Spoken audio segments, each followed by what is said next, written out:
En primer lugar, ¿qué representa esta figura de Manouchian? Pues para muchos armenios que, como él, tuvieron que huir del país después de ese genocidio. ¿Qué tal? Buenas tardes. La verdad que emocionado por esto que acabo de ver, escuchar esa carta póstuma a su compañera Meliné. Misák Manouchian fue un luchador de la vida. Para los armenios es todo un símbolo porque él es un sobreviviente del genocidio armenio, es decir, del genocidio perpetrado por el Imperio Turco Otomano contra el pueblo armenio, donde falleció, su padre fue fusilado y su madre fue deportada y muerta de inanición en las famosas caravanas de la muerte, con lo cual Misák se sobrellevó todo eso, fue criado en un orfanato de habla francesa en el Líbano y luego se traslada a Francia, donde se incorpora directamente a la militancia dentro de las instituciones armenias existentes en ese momento. Un trabajador, carpintero en principio, luego trabajó para la Citroën, y finalmente un poeta que fundó dos revistas importantes de aquella época, Tank y Magakbuit. También, ¿qué podemos decir? Fundamentalmente, Misák fue un luchador, un humanista, un hombre que peleó por sus ideales, un militante internacionalista que resaltó y dio su vida por Francia y que sus principios siempre fueron los principios de la libertad, la igualdad y la fraternidad. Y la verdad que eso para todos los armenios en este momento y siempre se lo recordará y es un orgullo. Es lo que le puedo decir. Fue homenajeado en Armenia en su momento, allá por la década del 50. Está en una calle con su nombre en uno de los barrios de Yerevan, en Arapkir, y también hay un busto de él en una de las plazas principales que lleva su nombre, Misák Manouchian, en el centro de Yerevan, capital de la República de Armenia, a pocas cuadras de la Plaza de la República. Quería preguntarle un poco por la historia, tanto de los resistentes armenios que pudo haber en Francia, pero también en toda Europa, frente al nazismo, frente al fascismo en los años 40. También la importancia de un país como el Líbano para llegar hacia Europa. Hemos visto que él pasó por allá antes de llegar a Francia, se topó allí también con la cultura francesa. ¿Cuál ha sido la importancia de Francia, del Líbano, de estos países para muchos armenios que tuvieron que huir después del genocidio? Bueno, la verdad que fue fundamental porque el grueso de los armenios que migraron no solamente para Europa, sino que después terminaron en América también, por ejemplo, mi familia, que terminó en el Uruguay y luego en la Argentina, pasaron por el Líbano, pasaron por Siria, pasaron por Halep, que es una de las ciudades de Siria, todas en ese momento ligadas a Francia. Fue fundamental porque fueron los países que lo cobijaron y fueron los países mediante lo cual pudieron salvar su vida para rehacer un poco esa historia que fue diezmada por el genocidio perpetrado por el Imperio Turco, y luego pasaron, como en el caso de Manouchian, a Francia y a muchos otros lugares de Europa. Hay muchos armenios. Lo que pasa es que Francia es si no me equivoco, es la segunda o el tercer país donde más armenios hay. Argentina es el cuarto, Estados Unidos es el primero, Moscú es el segundo. Así que fueron tanto el Líbano como Siria, fueron países que ayudaron mucho al pueblo armenio, no nos olvidemos que hay, no frontera, pero muy cerca, fue toda una odisea llegar ahí para después poder migrar.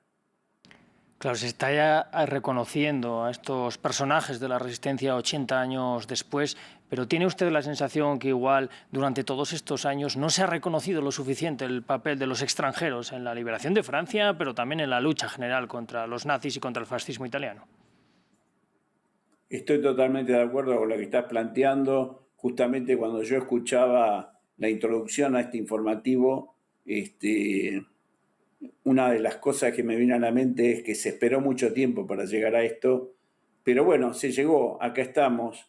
Que quede claro que el hecho de que Missak Manouchian y su compañera Meline entren en el panteón, no solamente eso es simbólico, a través de ellos están entrando todos los migrantes, todos los extranjeros que lucharon contra el sometimiento nazi, contra el fascismo fundamentalmente.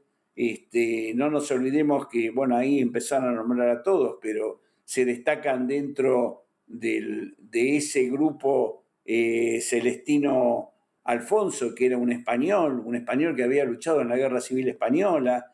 Tenemos a Espartaco Fontanot, un italiano, militante comunista, que también peleó contra el fascismo en Italia, y todos fueron migrando hacia Francia y no dudaron en ningún momento en ser parte de la lucha por la liberación de ese país que los cobijó y los albergó y los ayudó. Entonces, este homenaje es un homenaje importante, digno, se lo merecían hace mucho tiempo que se lo merecían, pero bueno, ya está, hoy está, y en la figura de Missak y en la figura de Méliné están todos así como fueron nombrados recién.